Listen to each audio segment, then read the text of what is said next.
Yung ganito. Bunso kasi nagpa-high ko pa siya. Gusto niya daw medyo matangos kamukha ng akin. Hay nako, inggiterang pala ka. So, ang last procedure na gagawin ay tinatawag naman na Joto. Makikita nyo naman te, wala talaga akong ka-jawline. Kumbaga ate, liig agad ang makikita nyo. Mostly kahit mga celebrity, ito talaga yung pinapagawa nila. And look ate, bigla akong nagka-jawline. Literal na Barbie arms, Barbie tongue, at Barbie feet. After nga namin sa clinic, dumiretso agad kami dito sa mall. Kasi plano namin surpresahin yung kaibigan namin. Para hindi pwede mawala ang Erica nyo. Diyos ko, mapapakain na naman ako.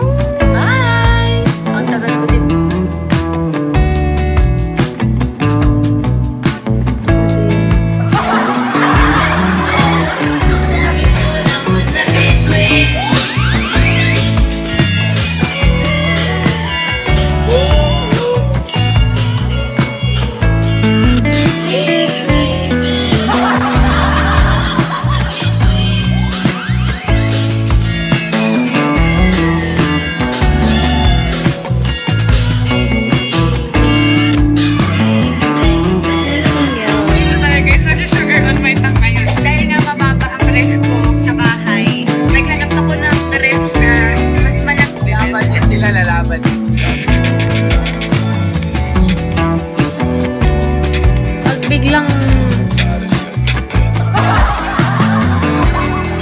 Biglang nagkaka-ano na ako, John na ako alam mo na.